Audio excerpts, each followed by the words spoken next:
Your children are just too disruptive for civilized gatherings. Maybe it's time to leave them with a babysitter. My sister-in-law declared at the spring luncheon, loud enough for all 35 relatives to hear, while my 5-year-old quietly drew at the kids' table. I smiled, packed up our things, and nodded that we'd skip future events, watching her smug satisfaction as she assumed she'd won some invisible power struggle. What Vanessa didn't realize as family gatherings started disappearing one by one over the next months was that the real disruption wasn't my children. It was the anonymous benefactor who had quietly funded every Halloran family celebration for the past 6 years. Halloran family gatherings were the talk of our hometown of Cedarville, New Hampshire. For decades, they met monthly at the Maplewood Country Club, complete with catered meals, open bars, and planned activities for the dozens of cousins, aunts, uncles, and extended relatives who treated these events like royal summons. My husband, Daniel, was the middle child of 5, successful as an architect, but always overshadowed by his older brother, Matthew, with his investment career, and his younger sister, Rebecca, married into old money.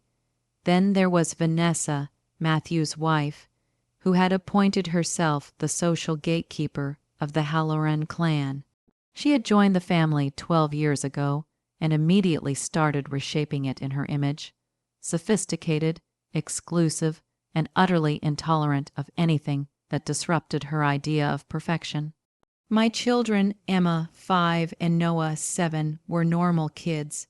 They laughed, they played, and sometimes spilled a drink or needed a bathroom break during great Aunt Eleanor's long-winded toasts. But to Vanessa, they were chaos incarnate, especially compared to her own daughters, who sat like tiny mannequins in matching designer outfits. Children should be seen and not heard.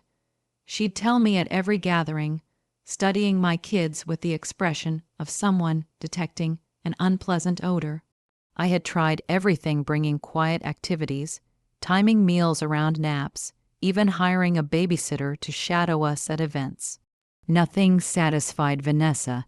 If Emma laughed too loudly at a cousin's joke, it disrupted conversation. If Noah asked his grandfather about his woodworking project, it was an interruption. But the spring luncheon was the breaking point. Emma had been sitting quietly with the other children, carefully coloring a drawing for her grandmother. She hadn't spoken, moved, or done anything but exist in Vanessa's peripheral vision. Your children are just too disruptive for civilized gatherings, Vanessa announced, standing at the head table like a corporate executive presenting a quarterly report.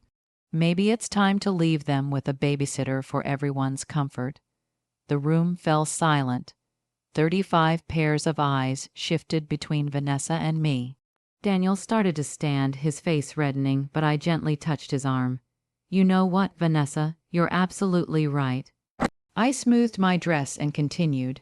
We won't subject you to our children anymore. Come on, kids, let's go home. Marissa, that's not necessary. Daniel's mother, Linda, started to protest. No, Linda, I said firmly. Vanessa has made her position clear.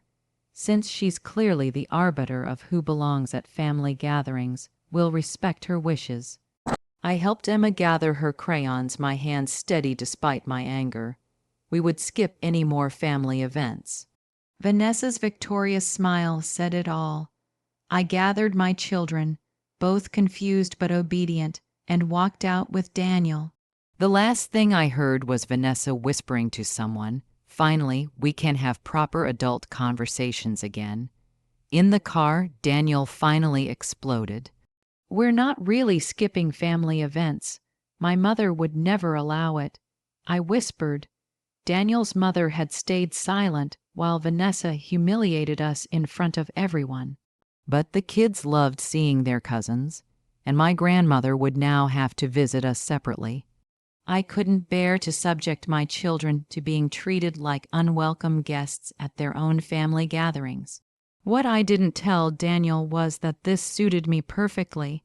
For 6 years, I had been anonymously funding these elaborate celebrations, and I was exhausted from watching Vanessa take credit for events she couldn't have afforded to throw.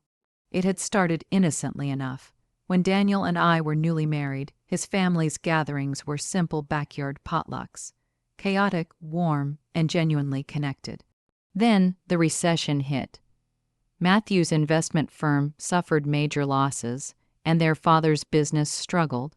One by one, family members tightened their belts, and gatherings became sporadic. I had just sold my tech startup for an amount that still made my head spin. Daniel knew about the sale, but not the full figure.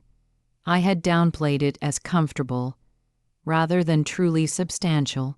So when the Halloran Family Trust suddenly received anonymous donations earmarked specifically for family gatherings, no one suspected the newest in-law. The funds came quarterly through a maze of LLC and charitable foundations. $60,000 for a summer picnic, $80,000 for the Christmas gala. The family was told it came from a grateful former business associate of Daniel's grandfather. Vanessa immediately took charge, turning simple gatherings into showcases of her taste and social connections. I had watched for 6 years as she bragged about arranging venues, negotiating caterers, and coordinating activities, all while spending my money and making me feel unwelcome at the very parties I was secretly funding. Now, however, she had given me the perfect excuse to stop. 2 weeks after the spring luncheon, I got the first confused call from Linda. "Marissa, dear, the strangest thing, the country club says our May reservation has been canceled. Something about non-payment. Oh, how odd," I said, watching Noah build Lego towers in our sunlit playroom. "I'm sure Vanessa will sort it out." "Well, that's the thing," Linda continued. "She says the family trust account that pays for these events is empty." "Empty? How is that possible? We don't know. Matthew is looking into it, but in the meantime, we'll have to cancel the Mother's Day brunch." I made sympathetic sounds while drafting an email to my financial manager, confirming the cessation of all anonymous donations to the Halloran Family Trust. By June, cancellations were piling up.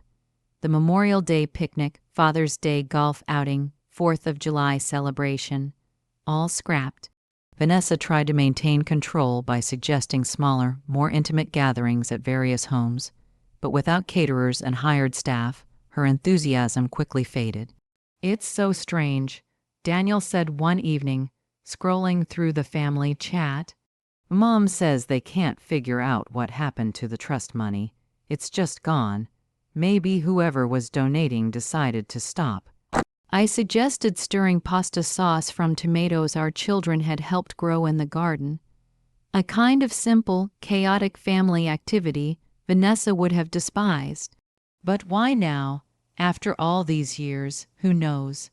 Perhaps the effort went unappreciated. The family WhatsApp group grew increasingly frantic. Vanessa tried to rally everyone to contribute personal funds, but the amounts she suggested were astronomical. $600 per family for a simple barbecue.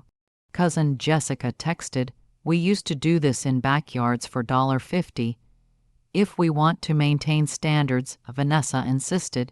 "Your standards," Rebecca shot back, which apparently none of us could afford. The small civil war I had inadvertently started was fascinating to watch. Without elaborate events to plan, Vanessa's influence diminished. She attempted a few gatherings at her home, but without professional caterers and staff, her perfectionism made everyone miserable. Daniel reported after attending one dinner without us. She actually used a ruler to space the place settings and kept apologizing for using her everyday china. It was exhausting. Meanwhile, our home became a refuge for family members missing the chaos Vanessa had banished. Linda started visiting every Wednesday, where the kids painted, baked, and played without worry. Daniel's siblings dropped by for impromptu dinners where paper plates were fine, and spilled juice was met with laughter, not lectures. I miss having everyone together, Linda confessed one afternoon, watching Emma chase butterflies in our backyard. But I have to admit, these smaller gatherings are easier, more real.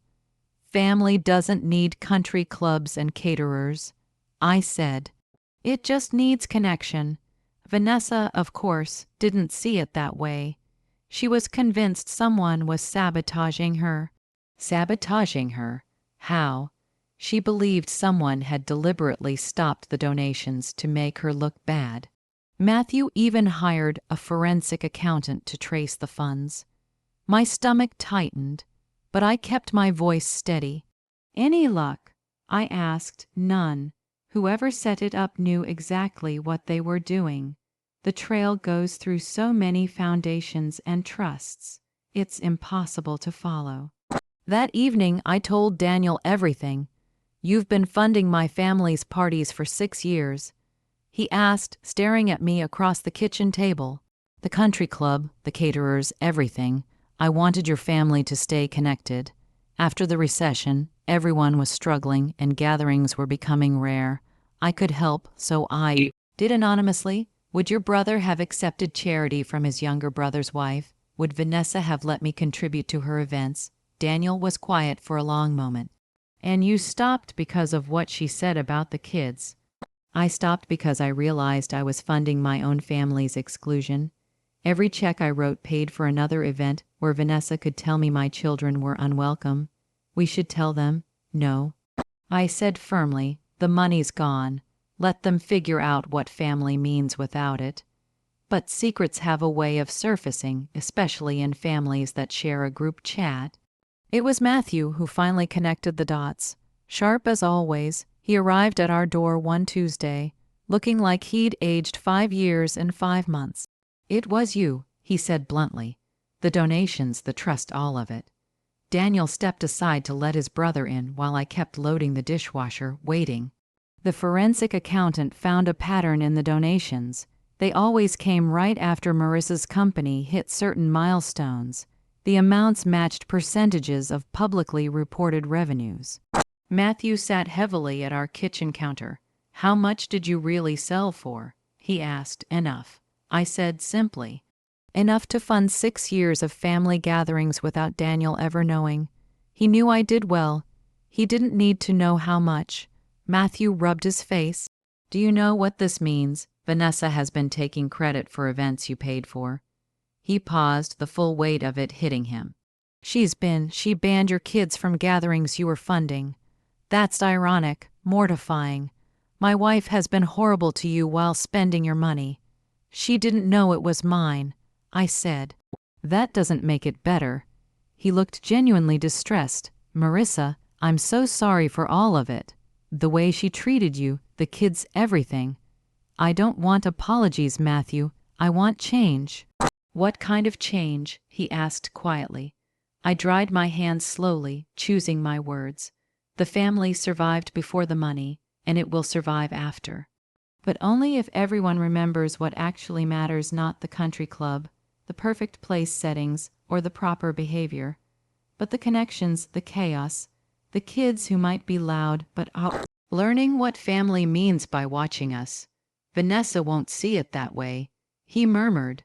Then Vanessa can host her own gatherings with her own money and her own guest list. The rest of the family seems to be figuring out alternatives. He was quiet for a moment. The 4th of July is coming up. Rebecca offered to host at her place potluck style. Kids explicitly welcome. That sounds lovely. Would you and Daniel bring Emma and Noah? Are you sure we might disrupt the civilized atmosphere? He flinched at his wife's words thrown back at him. I hope you do. God knows this family could use some real life again. After he left, Daniel wrapped his arms around me. You realize the whole family's going to know by dinner time. Good. I'm tired of secrets. Vanessa's going to lose her mind. That's her problem, not mine. That night, the family group chat exploded. Matthew had gone home and immediately told Rebecca, who told their mother, who told everyone else. My phone buzzed nonstop. with messages of shock, gratitude, and disbelief.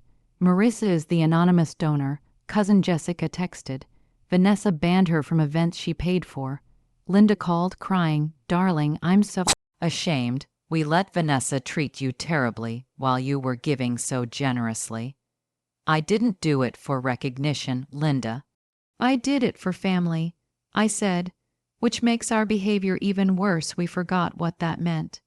Vanessa went radio silent. Matthew reported she had locked herself in their bedroom, alternating between rage and humiliation. The woman who had built her identity on being the family's social coordinator had discovered she'd been a puppet dancing on strings held by the person she considered least worthy. Rebecca's 4th of July party was the exact opposite of Vanessa's events.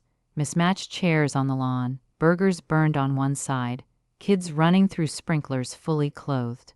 Emma and Noah were in heaven, chasing cousins with sparklers while adults actually relaxed instead of performing. "This is nice," Linda said, sitting beside me on a weathered bench. "Reminds me of when the kids were little, before we got so caught up in appearances." "It's what I hope to preserve with the donations," I admitted. "Togetherness, not fancy trappings."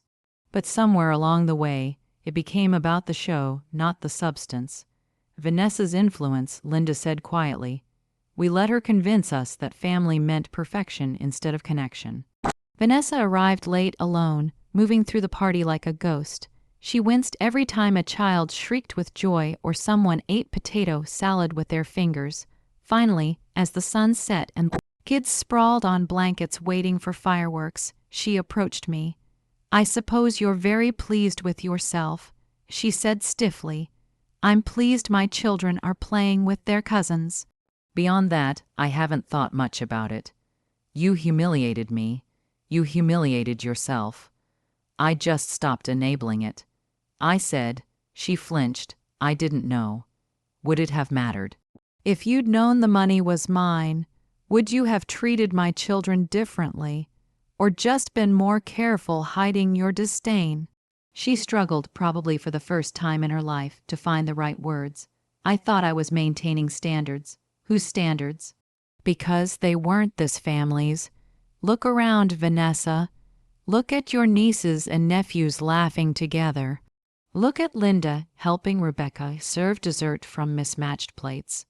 Look at Matthew actually talking to his brothers instead of networking. This is the Halloran family standard: connection over appearance, love over luxury. She looked around, perhaps seeing for the first time what she had tried so hard to eliminate: the beautiful chaos of family. Sticky fingers, grass stains, burnt hot dogs, cheap drinks, children laughing so loudly they drowned out adult conversation. "I don't know how to do this," she admitted quietly. "Then learn or don't. Either way, the family is moving forward. The only question is whether you're coming with us." I left her standing there and returned to my blanket, where Emma had crawled into my lap and Noah was excitedly explaining fireworks to his grandfather. Daniel caught my eye and smiled, and I knew he was thinking the same thing I was. This messy, loud, imperfect gathering was worth more than 6 years of country club events. Fireworks started, and Emma covered her ears at the first boom before peeking through her fingers in delight. Around us, the Halloran family sprawled across Rebecca's lawn. No assigned seating, no perfect timing, no one monitoring volume levels or behavior, just family being family. "Mommy," Emma whispered during a quiet moment between explosions, "I like this party better than the fancy ones." "Me too, baby." "Me too." Vanessa stayed through the fireworks, sitting stiffly on the edge of the gathering. But I caught her smiling once, when her daughter abandoned perfect posture to lie in the grass with cousins pointing at the sky with unrestrained joy. Change doesn't happen overnight. Vanessa still struggled with casual gatherings, still flinched at spills, and still occasionally commented on proper behavior, but she showed up, and slowly, gathering by gathering, she learned what I had known all along. Funding family events had never been about the money. It had been about creating space for connection. Sometimes the best thing you can do for a space that has become toxic is to stop paying rent and build something new. Halloran family gatherings continued smaller, simpler, yet somehow bigger in all the ways that mattered. Backyards replaced country clubs, potlucks replaced catered meals, paper plates replaced fine china, and children, all children, were always welcome, because that's what family means, not perfection or performance, just showing up, chaos and all, and knowing you belong.